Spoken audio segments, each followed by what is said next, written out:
dengan akhiran NIM 148 dari kelompok 4.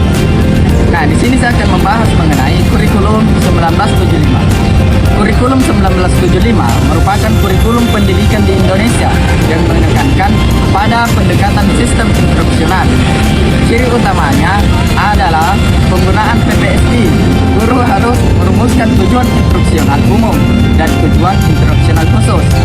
Sebelum proses pembelajaran dilaksanakan, kurikulum ini berpusat pada guru dan peserta didik sebagai penerima materi. Adapun kelebihannya adalah pembelajaran menjadi lebih sistematis dan terarah. Namun kekurangannya adalah kurang memberikan ruang bagi keaktifan peserta didik. Kesimpulannya bahwa kurikulum 1975 menekankan perencanaan pembelajaran yang matang dan berbasis tujuan meski masih bersifat teacher center. Perkenalkan, saya Sernurdin dengan akhiran NIM 141 dari kelompok 4 kelas PAI, yang dimana saya akan menjelaskan atau sedikit menyampaikan terkait materi kurikulum 1964 pada tahun 1964. Jadi pada tahun 1964 nama kurikulum pada tahun itu adalah Rencana Kurikulum 1964, yang dimana mempunyai ciri utama pada pengembangan 5 aspek. Yang pertama itu adalah kecerdasan, emosional, keaktifan, dan keterampilan serta jasmani. Terus bagaimana ciri yang keduanya itu adalah pembelajaran aktif, kreatif, dan produktif. Sesuai itu supaya bagaimana peserta didik dapat mengembangkan potensi-potensi yang mereka miliki. Kemudian kurikulum 1964 mempunyai kelebihan, yaitu pengembangan holistik yang lebih komprehensif pada tahun tersebut. Kemudian diadakan yang namanya pembelajaran ekstrakurikuler. Nah, ini juga menjadi salah satu ciri utama pada kurikulum tersebut. Kelebihan yang terakhir itu adalah adanya pembelajaran ekstrakurikuler untuk peserta didik, yang dimana ekstrakurikuler ini kita mempelajari tentang kebudayaan, keolahragaan, serta untuk bagaimana supaya minat dan bakat peserta didik itu lebih meningkat. Kemudian adapun kekurangannya adalah sesuai dengan pada tahun tersebut itu kondisi politik terlalu marak, serta pengimplementasiannya pada sangat terbatas. Pada tahun 1998 itu kurikulumnya adalah kurikulum 1994, yang kemudian pada bulan Mei 1998 mengalami pembaharuan menjadi suplemen kurikulum 1999, yang dimana kurikulum ini mempunyai kelebihan yaitu fleksibilitas daerah. Adanya otonomi atau fleksibilitas bagi daerah untuk menyesuaikan materi pelajaran dengan lingkungan dan kebutuhan masyarakat setempat. Ciri utamanya adalah pembagian pelajaran dalam 1 tahun itu diubah menjadi 3 bagian. Kemudian siswa pembelajaran bertujuan untuk instruksional, yang dimana siswa harus mencapai hal tersebut. Kemudian kelebihannya adalah adanya fleksibilitas atau otonomi daerah membantu untuk menyesuaikan materi dengan lingkungan dan kebutuhan yang dibutuhkan oleh masyarakat. Adapun kekurangannya adalah materinya terlalu padat sehingga memberatkan guru dan siswa untuk mengimplementasikan. Demikian dari saya, kurang lebihnya mohon dimaafkan. Kita lanjut ke materi selanjutnya. Baik, saya akan menjelaskan materi tentang kurikulum berbasis kompetensi di tahun 2004.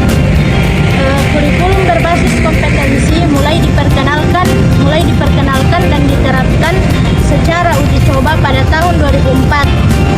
KBK 2004 hadir sebagai kurikulum transisi dari kurikulum 1994 menuju kurikulum tingkat Satuan Pendidikan KTSP 2006.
TSP 2006, yaitu fleksibilitas tinggi dalam pembelajaran, mendorong kreativitas guru.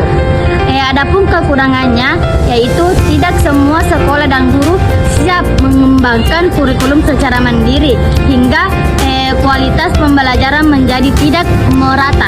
Baik, sekian pembahasan dari kurikulum tingkat suatu pendidikan 2006. Saya lanjutkan kepada rekan saya. Cukup sekian.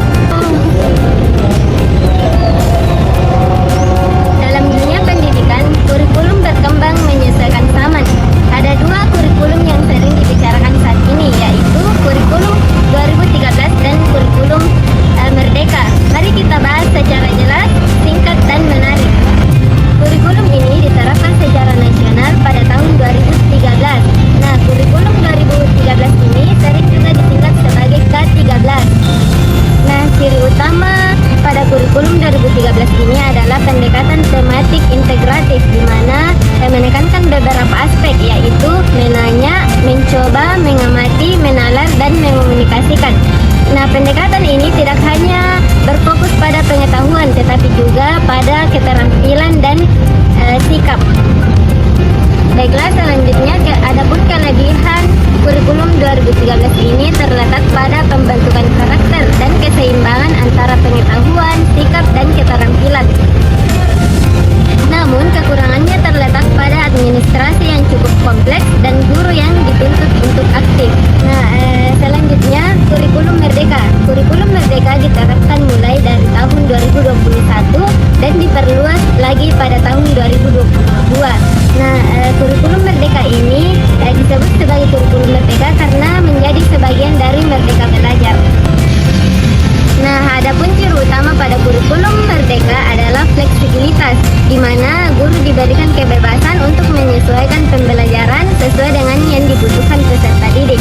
Nah, kurikulum Merdeka ini menekankan pada pembelajaran yang berbasis proyek, terutama pada proyek penguatan profil pelajar Pancasila.